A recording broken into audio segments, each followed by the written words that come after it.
வணக்கம். இது நியூஸ் ஃபர்ஸ்டின் பிரதான செய்திகள். இன்றைய விரிவான செய்திகளுக்கு செல்லும் முன்னர் முதலில் தலைப்புச் செய்திகள்.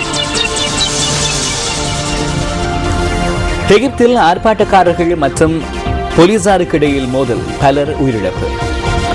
இந்திய கடற்படைக்கு சொந்தமான சிந்துரக்ஷா கப்பலில் ஏற்பட்ட வெடிப்பு சம்பவத்தில் 18 ஊழியர்கள் பலி. வடக்கு மத்திய வடமேல் மாகாண சபை தேர்தலுக்காக 150 கோடி மதிப்பீடு. அரசாங்கம் என்ற ரீதியிலும் கட்சி என்ற ரீதியிலும் சுதந்திரமானதும் நியாயமானதுமான தேர்தலுக்கு அர்ப்பணிப்புடன் செயல்படுவதாக ஸ்ரீலங்கா சுதந்திர கட்சி உறுதி. இனி விரிவான செய்திகள். மோதல் இடம்பெற்ற காலப்பகுதியில் வடக்கு மற்றும் கிழக்கு மாகாணங்களில் காணாமற் போனோர் தொடர்பான விசாரணை ஆணைக்குழுவுக்கு ஜனாதிபதி மஹிந்த ராஜபக்ச உறுப்பினர்களை நியமித்துள்ளார்.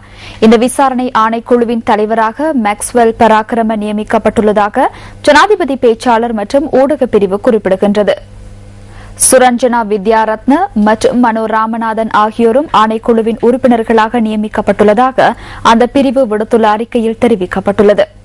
காணாமற் போன சம்பவங்கள் குறித்து விசாரணைகளை முன்னெடுப்பதற்கு தேவையான அதிகாரங்கள் ஆணைக்குழுவுக்கு வழங்கப்பட்டுள்ளன.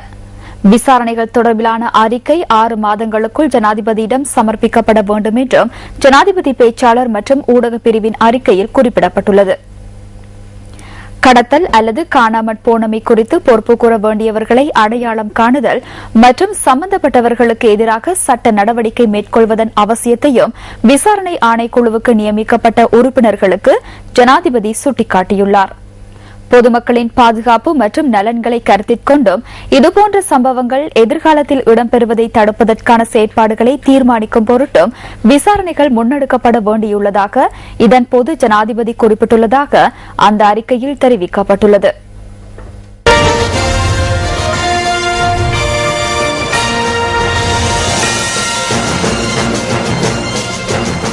வடக்கு மத்திய மற்றும் வடமேல் மாகாண சபை தேர்தல்களுக்காக 150 கோடி ரூபாய் செலவாகும் என மதிப்பிடப்பட்டுள்ளதாக தேர்தல்கள் செயலகம் தெரிவித்துள்ளது. தேர்தல்கள் திணைக்களம், அரசு அச்சகம் உள்ளிட்ட நிறுவனங்களுக்கு இந்த நிதி வழங்கப்பட உள்ளதாக மேலதிக தேர்தல்கள் ஆணையாளர் RMMI ரத்நாயக்க கூறினார். வாக்காளர் அட்டை உள்ளிட்ட அச்சக செலவுகளுக்கு பாரிய நிதி செலவாகுவதாகவும் அவர் மேலும் குறிப்பிட்டார். உத்தியோகபூர்வ வாக்காளர் அட்டைகளை விநியோகித்தல் மற்றும் தபால் வாக்களிப்புக்காக அதிக நிதி செலவாகுவதாகவும் தேர்தல்கள் செயலகம் அறிவித்துள்ளது. தேர்தல் கடமைகளுக்காக போலீஸ் திணைக்களத்திற்கு 15 கோடி ரூபாய் நிதி ஒதுக்கப்பட்டுள்ளது. சட்டவிரோத சுவரொட்டிகள், கட்டவுட்டுகளை நீக்குவதற்காக ஊழியர்களை ஈடுபடுத்துவதற்கு 92 லட்சம் ரூபாய் ஒதுக்கப்பட்டுள்ளதாகவும் தேர்தல்கள் செயலகம் மேலும் குறிப்பிட்டுள்ளது. தேர்தல் சட்டங்களை மீறியமை தொடர்பில் 92 முறைப்பாடுகள் தேர்தல்கள் செயலகத்திற்கு கிடைத்துள்ளன. அவற்றில் அதிகளவிலான முறைப்பாடுகள் குருநாகல் மற்றும் மாத்தளை மாவட்டங்களில் இருந்து கிடைத்துள்ளன. குருநாகல் மாவட்டத்தில் இருந்து 23 முறைப்பாடுகளும், மாத்தளை மாவட்டத்தில் இருந்து 16 முறைப்பாடுகளும் பதிவாகியுள்ளன. ஐக்கிய மக்கள் சுதந்திர கூட்டமைப்பின் வேட்பாளர்கள் தொடர்பில் அதிக அளவிலான முறைப்பாடுகள் கிடைத்துள்ளதாக தேர்தல்கள் செயலகம் தெரிவிக்கின்றது. நிக்கவரெட்டிய ஜெயந்தி மாவட்டத்தில் உள்ள ஐக்கிய மக்கள் சுதந்திர கூட்டமைப்பின் ஆதரவாளர் ஒருவருடைய வீட்டின் மீது நேற்றிரவு சிலர் தாக்குதல் நடத்தியுள்ளனர். வடமேல் மாகாண சபை வேட்பாளர்களான பியூமல் ஹேரத் மற்றும் மஞ்சுளா திசாநாயக்க ஆகியோரின் ஆதரவாளர் ஒருவரது வீட்டிற்கே இவ்வாறு தாக்குதல் மேற்கொள்ளப்பட்டுள்ளது. அரசாங்கம் என்ற வகையிலும் கட்சி என்ற வகையிலும் சுதந்திரமானதும் நீதியானதுமான தேர்தலுக்காக அர்ப்பணிப்புடன் செயற்படுவதாக ஸ்ரீலங்கா சுதந்திர கட்சியின் பொதுச் செயலாளர் அமைச்சர் மைத்ரிபால சிறிசேன தெரிவிக்கின்றார்.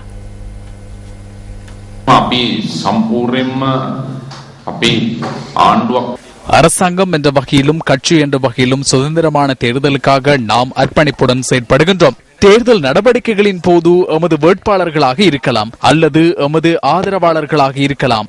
அவர்கள் செய்த தவறுகள் தொடர்பில் தேர்தல்கள் ஆணையாளர் எமக்கு அறிவிக்கிறார்.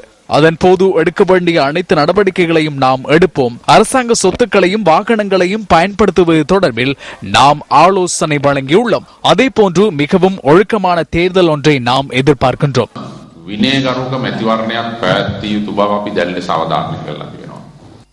ජනතාව අතරට අපි ගිහිල්ලා තිනවා.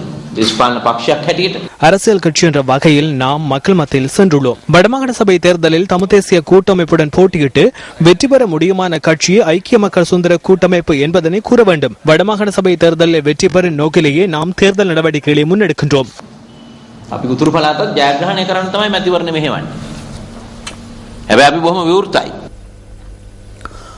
மாகாண சபை தேர்தலை முன்னிட்டு நேற்று மற்றும் இன்று ஏற்பாடு செய்யப்பட்டிருந்த சில கூட்டங்களில் தெரிவிக்கப்பட்ட கருத்துக்கள் அடுத்து.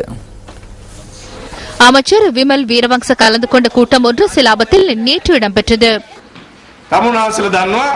உரிய காலத்திற்கு முன்னர் இந்த தேர்தலை ஏன் நாம் நடத்துகின்றோம்? தேர்தல் தொடர்பில் அச்சமின்மையினாலேயே இதனை நடத்துகின்றோம். எதிர்கட்சி தலைவர் ஒரு சண்டிகரை போன்று இருந்தாலும் அவர் தேர்தலுக்கு அஞ்சுகிறாரா இல்லையா என்பதனை நீங்களே கூற வேண்டும். யுத்தம் நிறைவடைந்து 4 வருடங்கள் கடந்துள்ள போதிலும் ரணிலினால் அரசாங்கத்திற்கு எதிராக சக்தி ஒன்றை உருவாக்க முடியாமல் போயுள்ளது. அவ்வாறு செயற்பட்டு அவரினால் வெற்றி பெற முடியாது விடின் வாழ்ந்து பயனில்லை. இதனை ரணில் விக்ரமசிங்கவுடன் வாழ்வோரும் சிந்திக்க ஆரம்பித்துள்ளனர். ஜனநாயக கட்சியின் தலைவர் சரத் போன்சேகா மாத்தளை ஒவிலிகந்த பிரதேசத்தில் இன்று நடைபெற்ற கூட்டம் ஒன்றில் கலந்து கொண்டார். இந்த நாட்டில் நியாயம் இல்லை. மாணவர்களை துஷ்பிரயோகத்துக்கு உட்படுத்தியவர்களை சிறையில் மாத்திரம் அடைப்பதென்றால் அந்த நாட்டில் நியாயம் இல்லை என்பதை கூற வேண்டும். நாட்டில் சிறுவர் துஷ்பிரயோகங்கள் அதிக அளவில் இடம்பெறுகின்றன. அதே போன்று பெண்களுக்கு எதிரான துஷ்பிரயோகங்களும் அதிகரித்துள்ளன. இவை அனைத்தையும் அரசாங்கத்தின் அரசியல்வாதிகளே செய்கின்றனர். அதே போன்று கொலை சம்பவங்களும் இடம்பெறுகின்றன. இதன்போது அரசாங்கத்தின் அரசியல்வாதிகளே குற்றவாளிகளாகின்றனர். மாகாண சபை உறுப்பினர் ஒருவர் ஆசிரியர் ஒருவரை மண்டியிட வைத்த சம்பவம் ஒன்றை நாம் அண்மையில் பார்த்தோம். தற்போது அவருக்கு வேட்புமனு தாக்கல் செய்ய சந்தர்ப்பம் வழங்காமல் அவருடைய மருமகனுக்கு சந்தர்ப்பம் வழங்கியுள்ளனர். தான் வெற்றி பெற்ற பின்னர் தன்னுடைய மாமா இந்த வேளையில் பதவியை கேட்டாலும் அதனை வழங்குவதற்கு தயாராக இருப்பதாக மருமகன் பகிரங்கமாக கூறியுள்ளார். வடமேல் மாகாண ஐக்கிய மக்கள் சுதந்திர கூட்டமைப்பின் ஆத்துர விஜயசிங்க கலந்து கொண்ட கூட்டம் ஒன்று நேற்று குருநாகல் பகுதியில் இடம்பெற்றது. எதற்கும் அனுபவம் அவசியமாகும். வருவதற்காக பொறுப்பு வாய்ந்த பதவிகளை வழங்க முடியாது. உடனடியாக அரச பதவியையும் வழங்க முடியாது. அவ்வாறு வழங்குவதற்கு நாம் தயாராக இல்லை. அவ்வாறு பெயரிடப்படவும் இல்லை. மக்களே இவை அனைத்து தொடர்பிலும் தீர்மானம் எடுப்பர். மக்களின் கருத்துக்களுக்கு நாம் எவ்வேளையிலும் அடிபணிந்தவர்கள். மக்களே ஜூரியர்கள். இந்த தீர்ப்பின் மூலம் அவர்களுக்கு மரண தண்டனை வழங்குவதா அல்லது அவர்களை விடுவிப்பதா என்பதை மக்களே தீர்மானிக்க வேண்டும். அதற்கு நாம் சந்தர்ப்பம் வழங்குவோம். வெகு நாள் செல்லாது. செப்டம்பர் மாதம் 21ஆம் தேதி இவை அனைத்துக்கும் தீர்வு கிடைக்கும். எனக்கு எவ்வித கவலையும் இல்லை. எனக்கே அவசியம் என சத்தமிட வேண்டிய தேவையும் இல்லை.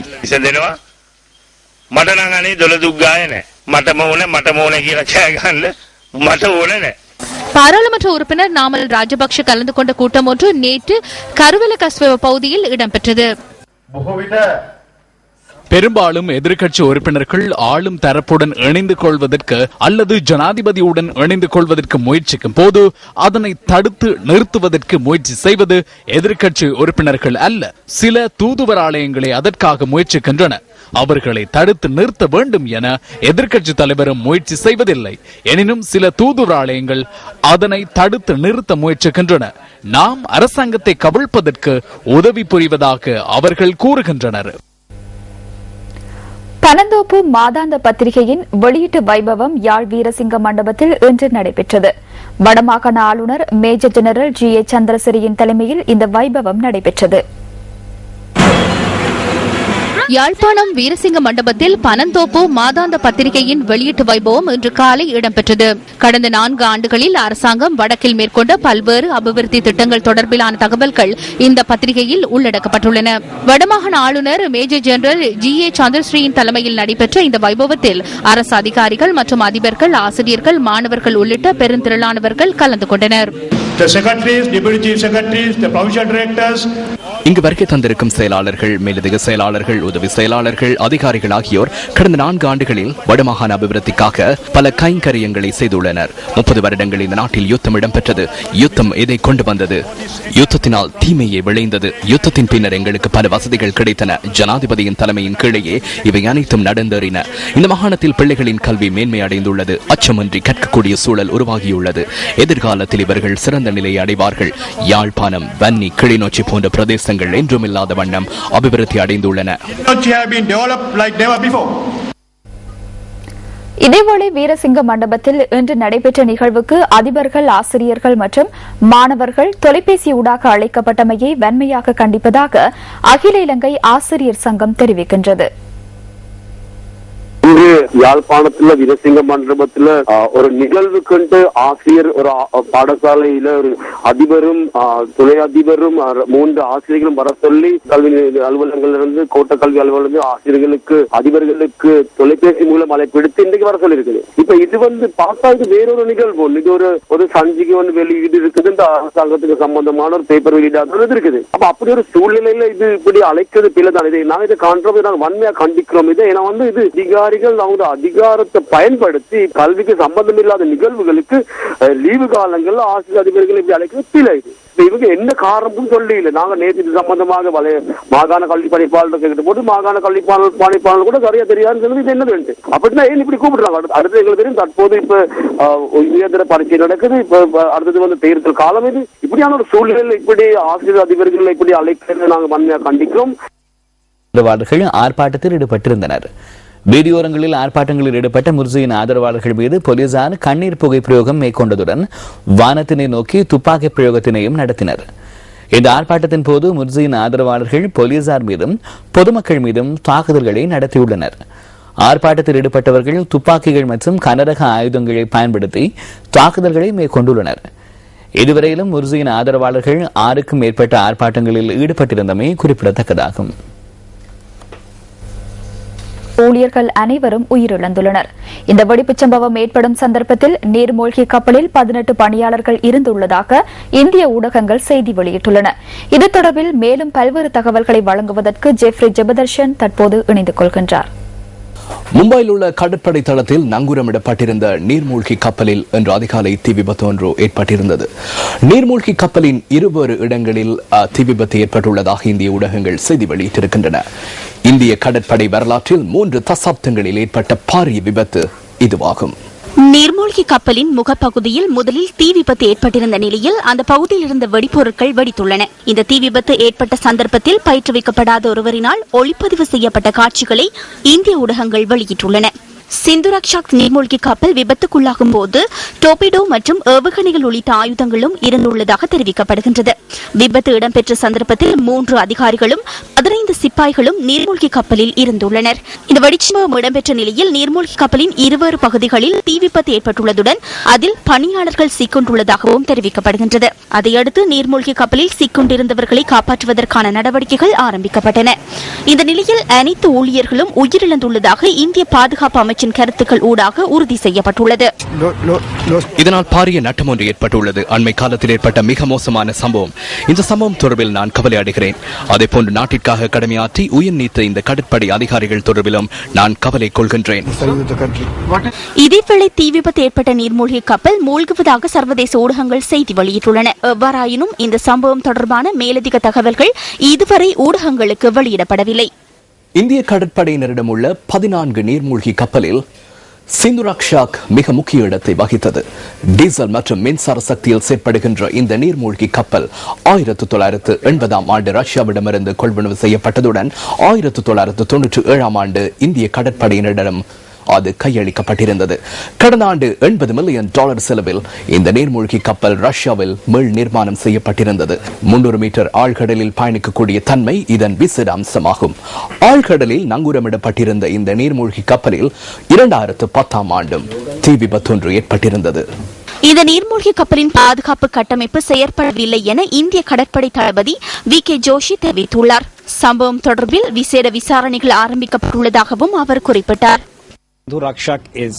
சிந்துரக்ஷாக் நீர்மூழ்கி கப்பலில் ஏற்பட்ட விபத்து குறித்து நாம் உரிய விசாரணைகளை ஆரம்பித்துள்ளோம். இந்த சம்பவத்தை நான் நமது நாட்டிற்கான கண் திருஷ்டியாகவே அவதானிக்கிறேன். ஏனெனில் 10 வருடங்களுக்கு முன்பு மோட்டார் சைக்கிள் ஒன்றை எனும் தயாரிக்க முடியாத நிலையில் இருந்த நாடு தற்போது விமான தாங்கி கப்பலை தயாரித்துள்ளது. இந்த நாட்டில் குறித்த கப்பல் நிர்மாணிக்கப்பட்டதை அடுத்து அது நமக்கு திருப்தியாகவும் ஆடம்பரமாகவும் இருந்தது.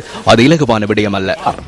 So in that sense, it was a reflection of. India கடந்த வாரம் அணுசக்தியால் செயற்படும் நீர்மூழ்கி கப்பலை செயற்படுத்தியிருந்தது. இந்த அணுசக்தியால் இயங்கும் நீர்மூழ்கி கப்பல் செயற்படுத்தப்பட்ட சில தினங்களுக்கு இடையிலேயே இந்த நீர்மூழ்கி கப்பலில் வெடிப்புச் சம்பவம் ஏற்பட்டுள்ளமை குறிப்பிடத்தக்கது.